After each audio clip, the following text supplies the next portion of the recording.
Welcome to Every Day is Macaroni. I'm Joy Alfred Brand. And I'm Juliet Connell, and we're the hosts of Everyday Macaroni, the podcast.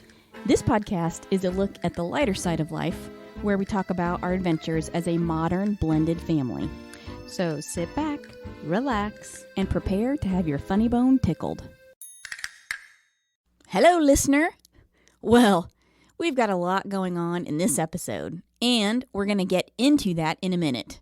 First, I should explain that I do feel that this episode fits right in with the recent event in the entertainment universe known as the slap heard round the world. If you don't know what I'm talking about, congratulations for successfully avoiding social media, the news, or talking to any other living being on the planet, including your cat. Let me say that while we here at Everyday Macaroni don't condone violence or any kind of abuse at all, I'm sure anyone over the age of 50 understands what it means to get spanked, slapped, or lightly pummeled about the head and tuchus, also known as the coolie or culot in the Brand household, after engaging in some kind of mischievous shenanigans as whippersnappers. I see you out there, listener. I know you know what I mean. You who put the dent in the new car, or set the living room couch on fire, or caused your little sister to break her arm playing Spider-Man or something like that. You know who you are, and you know what I'm talking about. Second, the fact that this episode is going live on April Fool's Day is not lost on me. It wasn't intentional. It just worked out that way. You're welcome. Third, we had trouble naming this episode again. We considered the following alternate titles: Dukes, Slaps, and Beauty Queens, The Case of the Clock on the Mantle, a Nancy Drew-style true crime whodunit, The People versus Ronnie Brand, something with the word smote in it for all you Bible readers out there, and because I personally just enjoy saying the word smote. Or, Let the Beatings Begin, Please Sir, May I Have Another? It was a very hard choice, believe me. In the end, I think we made the right decision. All right, let me set the stage for this episode. You see, what you need to understand is that we're working with two versions of this story you're about to hear. Both were recorded prior to the other thing that happened last weekend. In fact, we recorded this episode back in November of last year. Again, the universe is smiling on us and giving us an offer we just can't refuse. Now, fear not, listener. We will allow all parties to plead their case. And before the episode is done, we'll know whether or not the smotings were justified.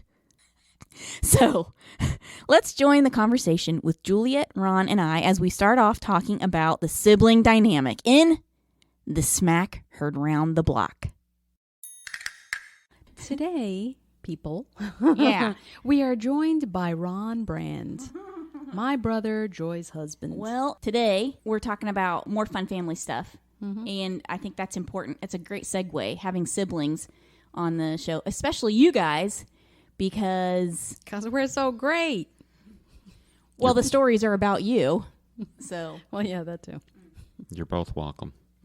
Oh, good. oh yeah. Here we go.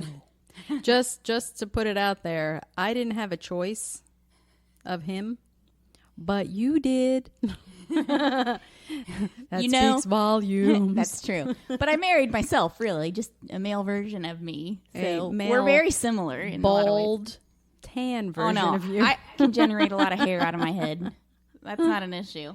But you really made it in life, like my mother said, What? because you married me. I know. Right? Oh my God. She did say that. She has said that several times, actually. Not just once, but several times. That's like it's true. your one great accomplishment. Yeah, because, getting a law degree and passing the bar, that's not a big deal at all. Yeah, so No. many people do that. I know. Yeah, But that's there's pretty only common. one Ron. Well, that is true. There is only one Ron. It must have been super fun growing up Thank together. God. Oh, come on. It must have been super fun for you guys growing up Super together. fun. Yeah. Super fun. All the stories and all the experiences. Somehow I think it's lost when you're living it. Yeah. I think being on the outside looking in is 10 times more fun. I don't know about that. I mean, you guys have good stories and memories that you talk about for sure. from growing up with your dad being on the roof with the reindeer and then the Santa boots in the snow and all that kind of stuff. You guys had good memories and about Denville and everything. Mm-hmm. Now, again, you also had some not good memories. Yeah. Growing up, they were pretty good. Some of those. All the holidays, we all got together. Yeah. Well, yes. Which is fun because there's such a contrast between, like, let's say, our family and then Ken, who I married into. Of course, my family. We'll talk more about And that later. your family. Oh, yeah. They were pretty devout Catholics, right? Mm-hmm. Yeah. It was different. It was quieter. Yeah. Right? Yeah. It was just quieter. We didn't go to church. And ours... We did, nonstop. Yeah, you didn't go to church. We did go to Catholic school for a while there. And I went to church all the time. I went with Barbara and the family across the street. That's when you wanted to be a nun. Well. Oh, missed your mark a little bit there. Yeah, there is that. Yeah. By a long shot. I think it was when you realized what a nun was, then you're like, that's not for me. And then the nun sisterhood was like, you're right. No. You know, I mean, who I am professionally and who I... Yeah. Mm-hmm. I guess that profession doesn't work that way. Oh, yeah. Most people don't know that you work at a high school. Maybe we should not name the high school. Yeah. Yeah. Mm-hmm.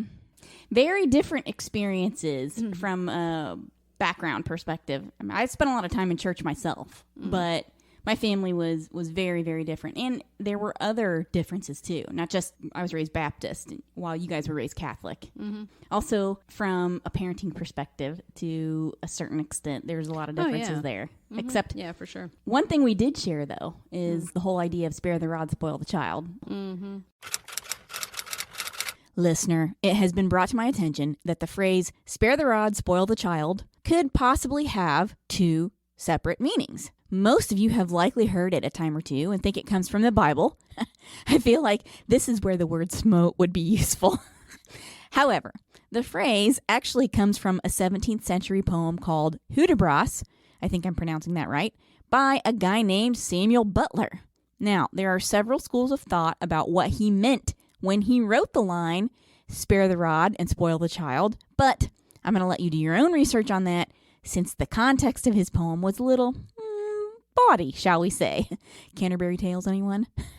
However, when, say for example, my dad said it some 400 years later, he meant if you don't spank your kid when they misbehave, the kid is going to become spoiled, and she will defy you and wind up going to law school where she learns to argue with you successfully for the rest of your life.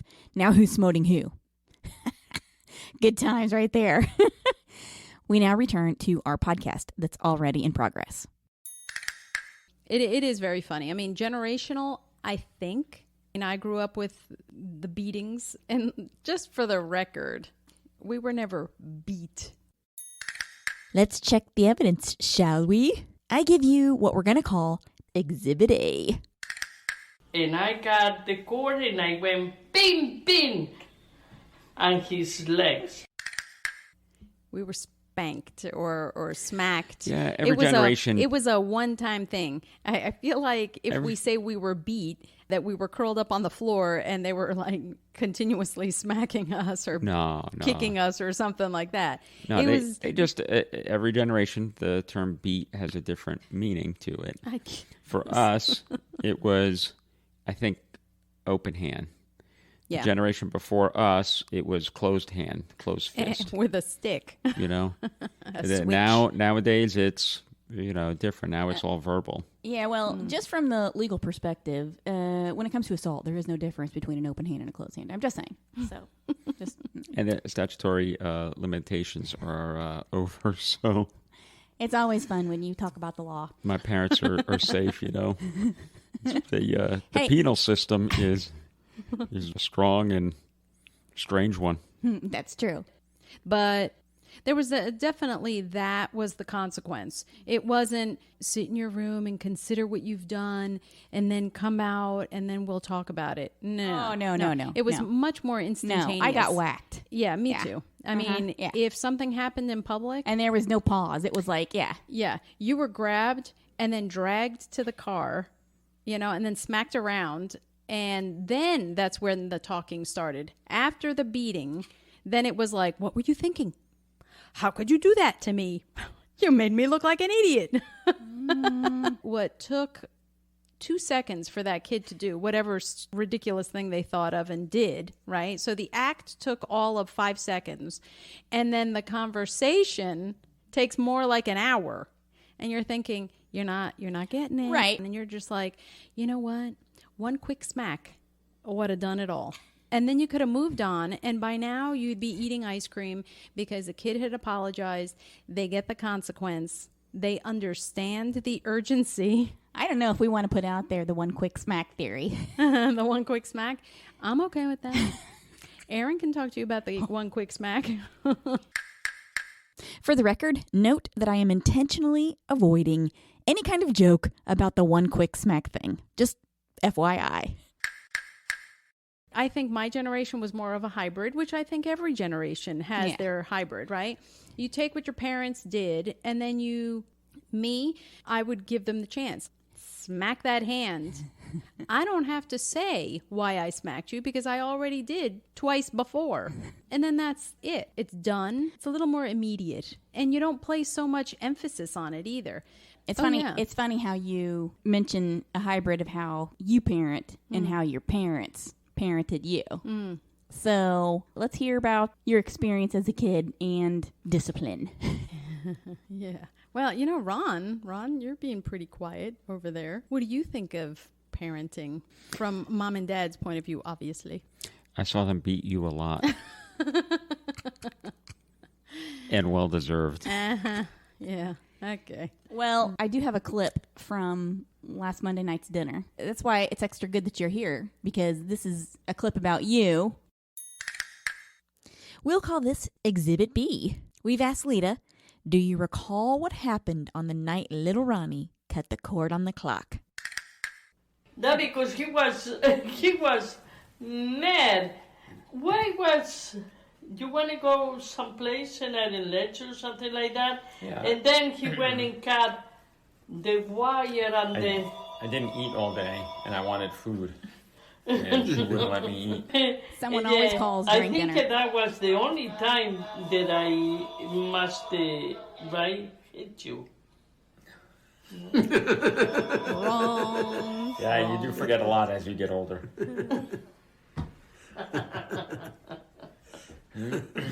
No. Wait a minute. Ronnie. Wait, let's get the story straight. Okay. You got mad for some reason, cut the clock cord.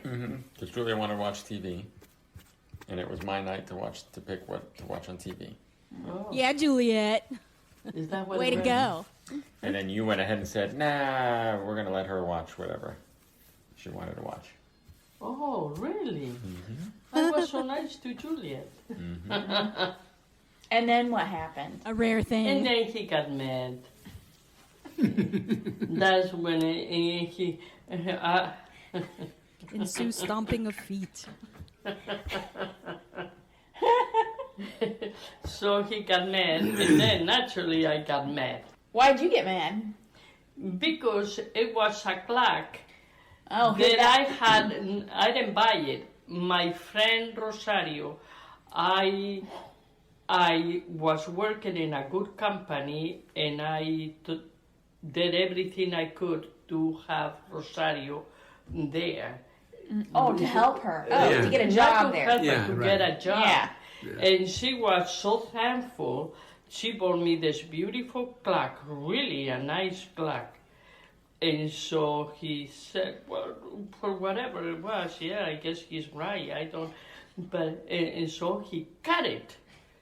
And I got the cord and I went, bing, bing, on his legs. You don't do this to my beautiful clock.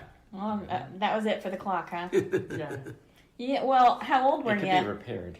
It's just a cord. How old were you? Oh, I think 25? No. 3. Oh,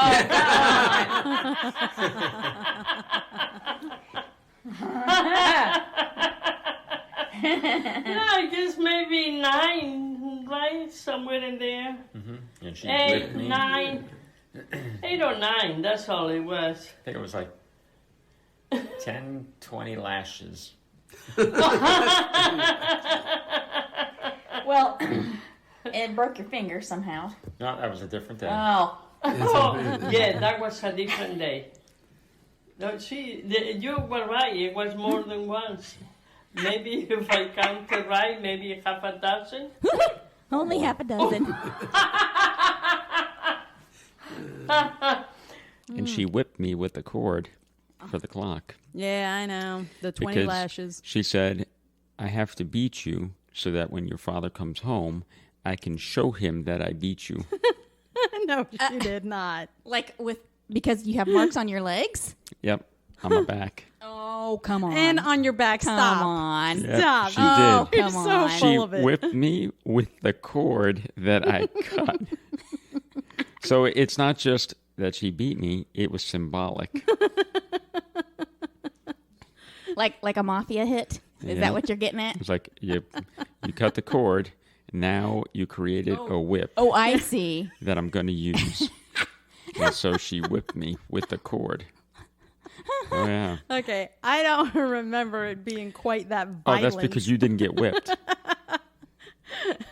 I think I that it remember. was one whack because she wasn't thinking straight. She was so angry, and you were so angry and so indignant Nope. that she just whack hit you with a cord. And you're the one who started Yes. it all.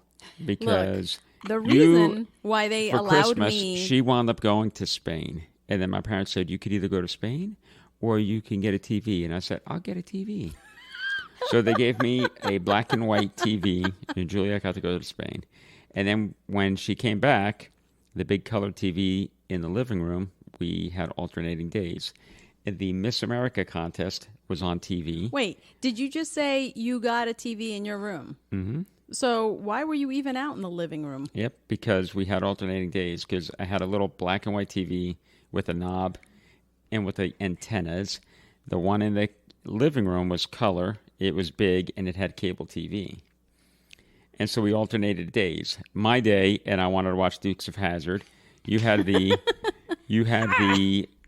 Miss America pageant, and then you were like, I want to watch the Miss America pageant. And I said, no, it's my night to pick what to watch on TV, and we always watch the Dukes of Hazzard on Yeah, this night. but and she said, yeah, but the Miss America pageant only happens like once a year. And then I was like, too bad.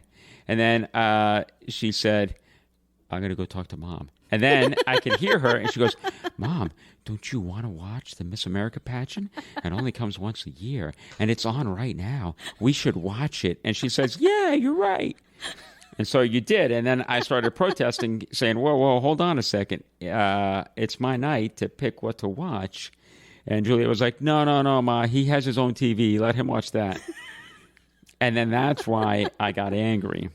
And so Mom said, you're right. Go to your room and watch the little black and white TV in your room. And then I cut the cord. And then I cut the cord with Symbolically and literally. and not only did I get whipped, but I also got electrocuted because the clock was still plugged in. Were you using metal scissors? I used a metal pocket knife that someone gave me. And I did not understand the concept of electricity at the time. So I've never heard that part before. I got shocked really bad. And when I woke up, I was in the corner of the room. The knife had a big notch burnt out of it from the electricity. My hand was numb. And a broken finger. And I came to, and I was like, what happened? And then I got afraid and scared because I broke the clock, and it didn't work. And Juliet was laughing at me about the way she is now. And then the following morning, or the following day, that's when my mother found out. She's like, oh, and I'm like, yeah, look, I cut the clock. My pocket knife was destroyed. My hand's still numb. And she's like, too bad your back isn't numb because now I have to whip you. Oh, I see. And then that's when she's like, well, your father's going to be home soon. And when he hears, he's So going to bend get over and really hurry up. he's going to get really angry, and he's going to beat you. So I'm going to whip you, and that way I can show him that I punished you. And so I just had to take it. And I was like, okay. And then she whipped me. And then my father came home and she told him what happened. She goes, but don't worry, I beat him. And then he was like, okay. And that was the end of it. And then Juliet was off to the side like she's doing now, laughing. And she was like, oh. But that scarred me. Scarred you. For life. Literally scarred you. Yep. I'm amazed how I lived, you know? Yeah, a metal pocket knife and electricity. Metal pocket knife, electricity, and it was plugged in. And then that clock stayed on the piece of furniture in the living room, and the hands on the clock were frozen in time to mark the occasion of when Juliet decided to watch the Miss America pageant. Well, not for And we nothing. had it for years and years, that clock. Yeah, because it's in all the pictures in the And background. it's in all the pictures, and it's a simple cord. It's cut. You could easily fix the cord, but it didn't get fixed. It just stayed there as a reminder to me that I can get electrocuted or I could get whipped. Either way, I can feel pain in that house. Stop. Because of other people.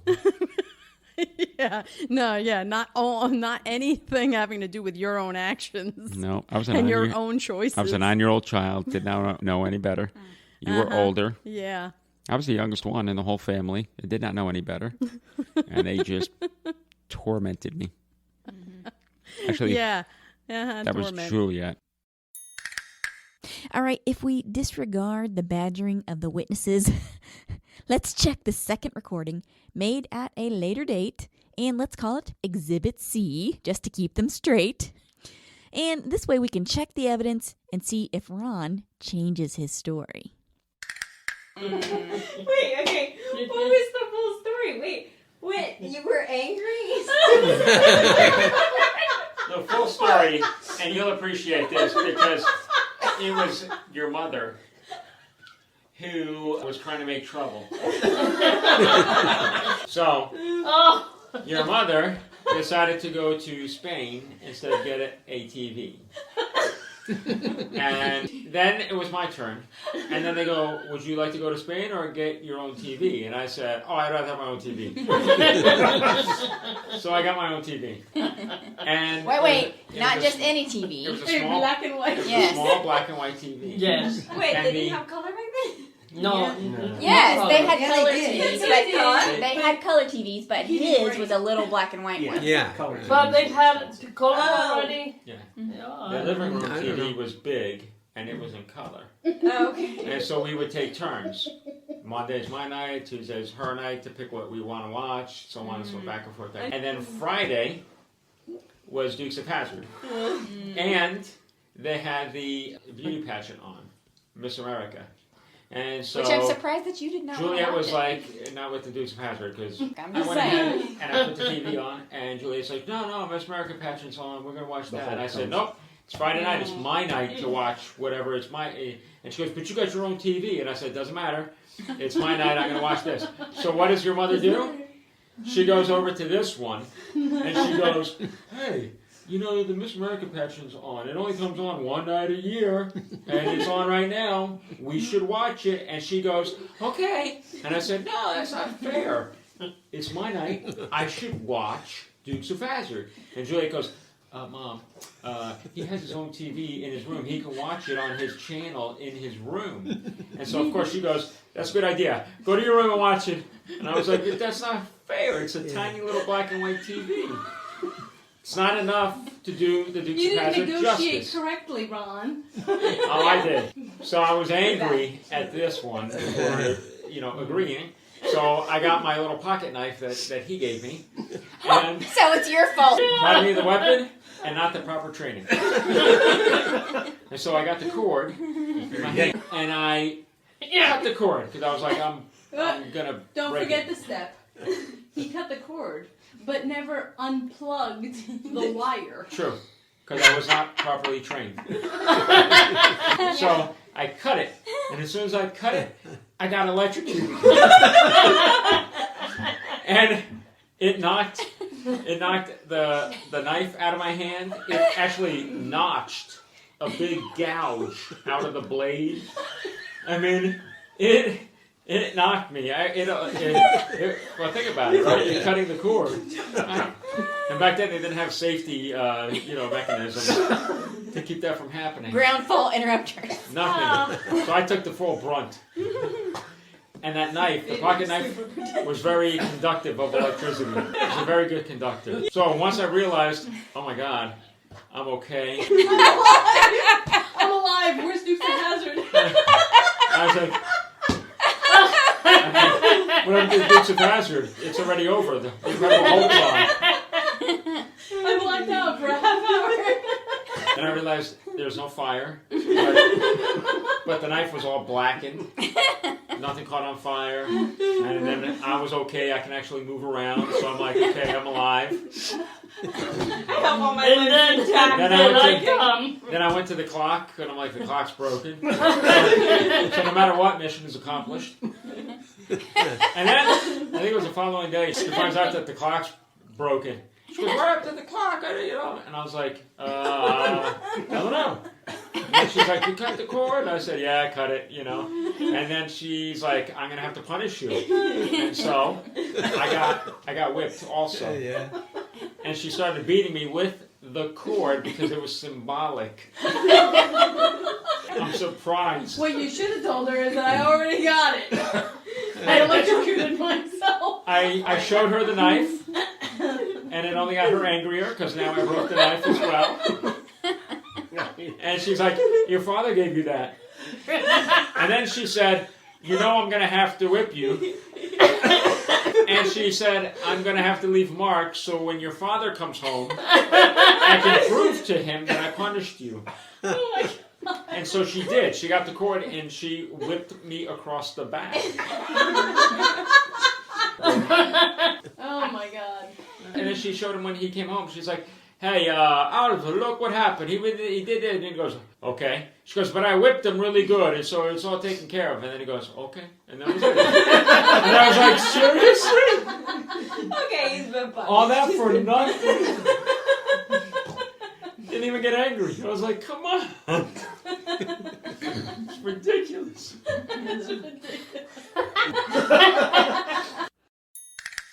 So far, his story sounds consistent. Now, let's see what Lita has to say about the broken finger. Back to Exhibit B. It was because I believe that I was going to the hospital. He wanted to come, and they're waiting. It's time that they tell you have to come at this time, and then okay. And so I say, you're going to stay. And no, I want to go. No. Stop it. And I went like that, and he put his hand like that. Oh, blocked his coolie. And so I didn't hit the coolie, I hit his finger. Oh. And so Such a brat. That's what happened. And then you remember what you told me, right? And what I told you. You said, best I part. broke your finger? Well, that's because you tried to block my hit with like this, with your fingers out. Now you learned a lesson. Next time when someone goes to hit you, you ball up your hands so you don't break your fingers. Is that right? Mm-hmm. See how smart I was. That's what she got out of Hey, that? this is...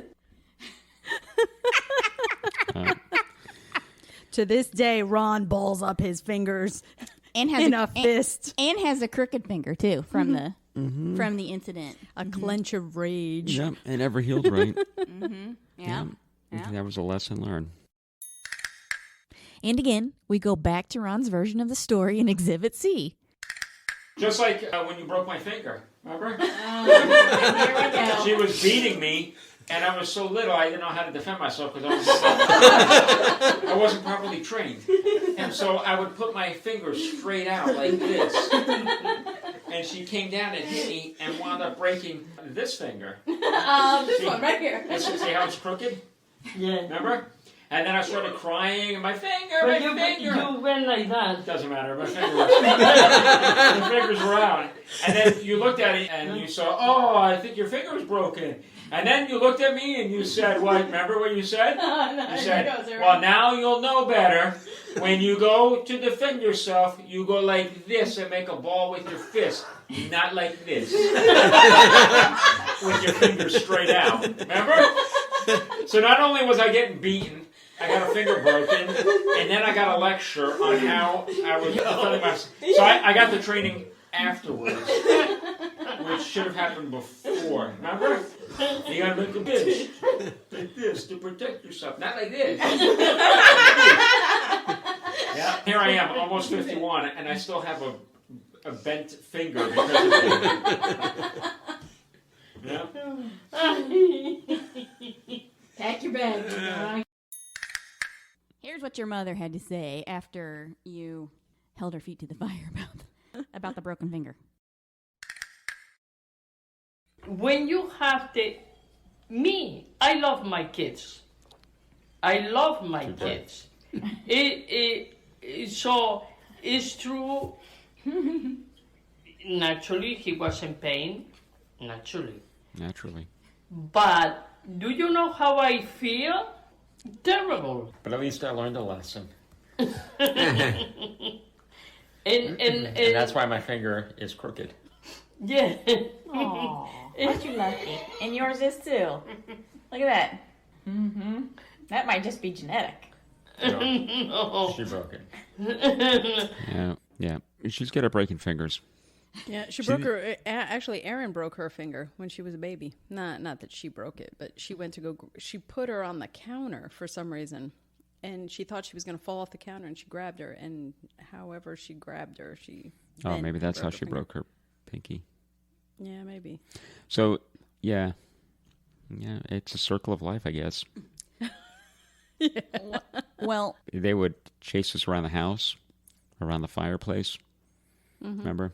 Yeah, Until because the they- fireplace was right in the middle. Of the house, so you could literally run in circles around the fireplace, around the house, and they wouldn't catch you.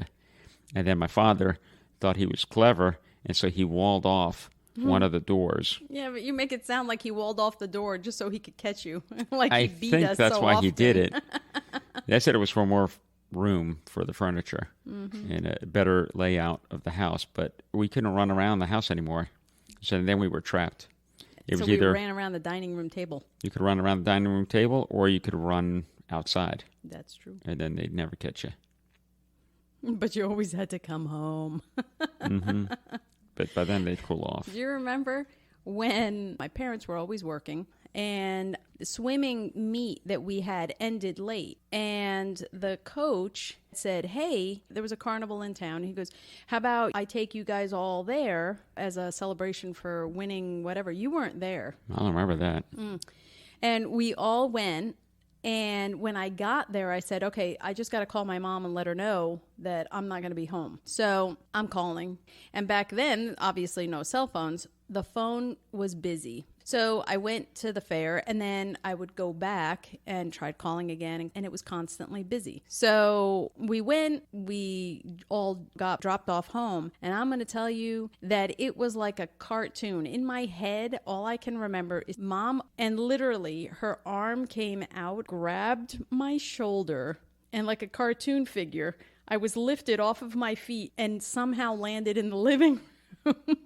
I remember getting smacked or whatever, and then Mom saying that the police were called, that I didn't know where you were, and now the police are looking for you, and I've called every single one of your friends, and nobody knew where you were, and so on and so forth. And I was like, what?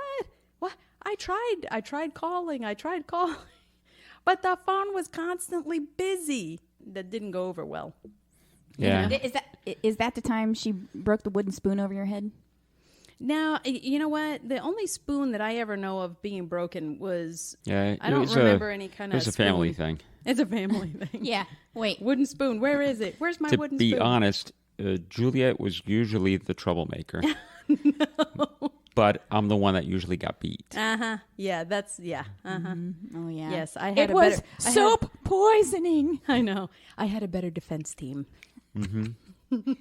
That's because I was honest. They would ask me, "Did you do that?" And I'd say yes, and then I'd get beat. And Juliet would be like, "No, it was Ronnie." No, you're such a liar. And then I would get beat. I was the better negotiator. You were older and bigger, and so you were able to grab Mom's hands before they hit you, and you would grab her. There was that. Yes. Yeah. Yeah. Okay. That And- brings me to the next clip. Hang on. Let's roll this real quick. Happen the most simple, stupid way. It happens. Mine didn't happen that way though. Talking about the broken finger. Mine, you hit me. Yeah, that's Oh, honey, true. and I love you more than anything else in this world. Yeah. Oh, But I do believe probably once or twice when you were a kid, you might have deserved it. I know I sure did. Yeah. When my parents spanked me, or I deserved it. Oh, you got spanked. I got beat. Oh, please. Um, Whatever. And The then sometimes truth. she'd take her shoes and hit us with her shoes. One time, I think you broke a wooden spoon over Juliet's head. No. Lies. no, Juliet would have broke my head. That's true Um, too. I See? doubt it. She fought back. I did not. I was like, well, I might as well take it, even though I'm innocent. Julia was like, You're so I'm not going full to of get beat. it. You're full of it. Yeah, no, it's kind of true. I think my parents just beat me, except for my father. I don't think he ever hit me. Yeah, he hit me once when I hit Juliet in Patterson.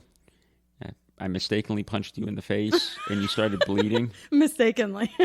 My fist somehow Remember? landed on your face. and your nose was bleeding, and you went running out to Dad and said, "Look what Ronnie did! He punched me in the nose, and I'm bleeding." And then he went crazy, and then that's when he put his hands on me and beat me. Well, you That's had about to be the only really time. young then. Oh, I was maybe 3. What? Stop with 3. I think weren't you 25?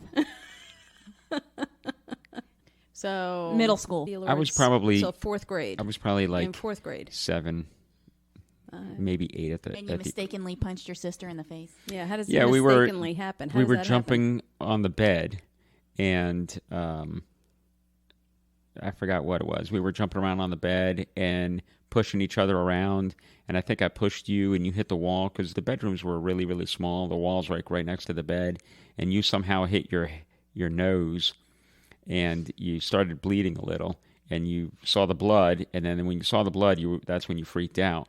And I was like, "Oh my God, you're bleeding!" And you're like, "Oh my God, I am bleeding!" And then you ran outside, and you're like, "Look what he did!" And then Dad came in, and there was no place for me to go.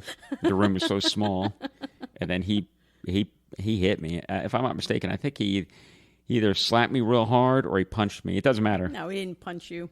He was like a 200-pound Grape ape. plus man against a small, Scrawny. young 5-pound child. Let's see whether or not he actually punched her from his own mouth. Again, I give you Exhibit C. And Dad did beat me once. When we Once. were in Patterson, Once. and you were teasing me because you were always the instigator. And you were teasing me and something, and then I swatted at you. And by mistake, I hit you in the nose. Remember in Patterson? And you got By a bloody nose, and you started bleeding. And I was like, "Oh, sorry, Julie." And you go, "Oh, I'm going to tell Mom, I'm going to tell Dad." And I said, No, don't tell him. Because I knew what was going to happen. And so, nope, you went ahead and told anyway. And then you went and you got Dad, and he's like, "What happened?" And all this blood was coming out of your nose. And then you went, "Ronnie hit me." And then Dad came, and I was in the room. There was no windows, I think. I couldn't jump or nothing. And I was cornered, and he beat me. He beat me. Yeah, remember? No, that I don't remember. But who is the real stinker of this piece? Here's the final witness for the prosecution. Oh my God. Although one time you got angry at me, remember when I was like, "Hey, let's do a strength test on you," and I go, "Put your arm out like this." Remember? And you had the elbow on the table and your fist in front of your face, and then I go, "Okay, you pull back, and I'm gonna hold your hand back." And we'll see how strong you really are, because I don't think you're strong. And he's like, "Ha ha ha, I got you." And so you start pulling and pulling. And I'm like, I got to use 2 hands, Dad. And I'm holding your fist back with 2 hands now. And I'm holding it. I'm like, in my mind, I'm thinking, this is going to be glorious. And what happened? I let go. and he ended up punching himself in the face. And remember, immediately he understood what happened. And he instantly got angry. And I was like, that's it, I'm dead. So I took off running, remember? You chased me around the house, and then I ran out, I went for the door, and I ran outside. And I was like, well, I'm going to have to go stay at my friend's house or something. Because that turned ugly quickly. He went from, yeah, I still got it, to, I'm gonna get you! I'm gonna kill you! Remember? And I realized my mistake. And I went, this is way bigger reaction than I thought. And so I started going, I'm so sorry, Dad, I'm so sorry. My hand slipped. Backpedal. Yeah. Oh my god. And luckily you had to do stuff like that. Luckily you that cooled down. too. You did other things. You just got in trouble. You were the troublemaker. I was a good one. Now, there is an epilogue to the story about the clock and where it wound up. Oh, come on. You know that's funny. Anyway, here's a clip about it for you to enjoy. What clock does this look Oh, look at that. Wait, it looks like it's got tape around the cord, too. Yes, where Ronnie caught him. Wow. Wait, you broke the clock? Oh, Very similar. It's like that. It was. It's the exact same clock, except somebody must have painted it white at one point. Yeah. Because the one we had was didn't gold. have. Yeah, it was just all gold. It wasn't white, but it's the same clock. Yeah, that's flashbacks. Yeah. It triggers the PTSD. Because then she whipped me with the cord. Yep. Well, and before She's before- admitting it. and Look before at she her. She's whipped like, you- yes. Hold And on, she's hold like, I have to leave some marks so when your father comes home. Right. on. We almost bought this as your Christmas present.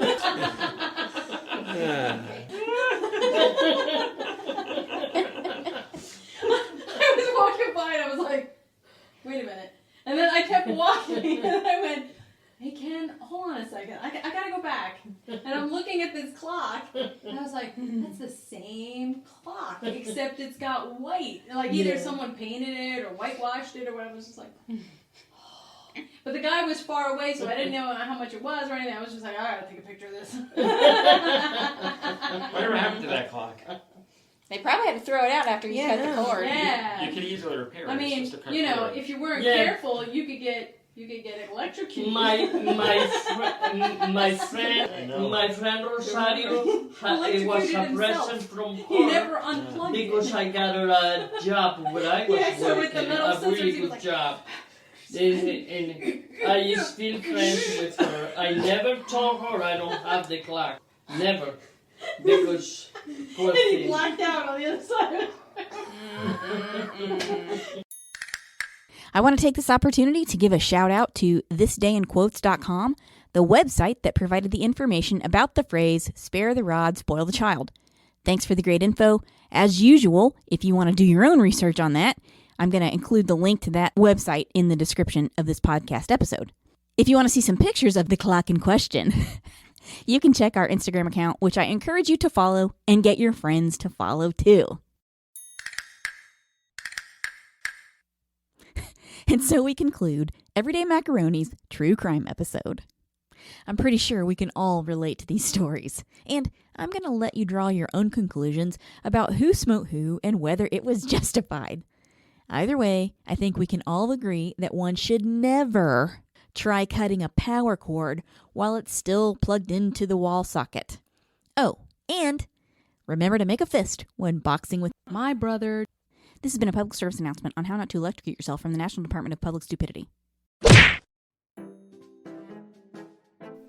Hi, I hope you enjoyed listening and sharing a laugh or two with us. Stay tuned for more everyday macaroni adventures on future podcast episodes. And if you want to see some pictures of us, you can follow us on Instagram by searching @everydaymacaroni or #everydaymacaroni. If you want to shop for some fun macaroni merch, head over to our website, everydaymacaroni.com. Don't forget, if you have a blended family story to share, email us at info@everydaymacaroni.com and put the word share in the subject line. Your story might end up on a future podcast episode. How fun would that be? Finally, don't forget to give us a like, share, download, or a good review. The more interaction we get for the podcast, the more episodes we can post. Again, thanks for listening, and join us for the next episode of Every Day is Macaroni!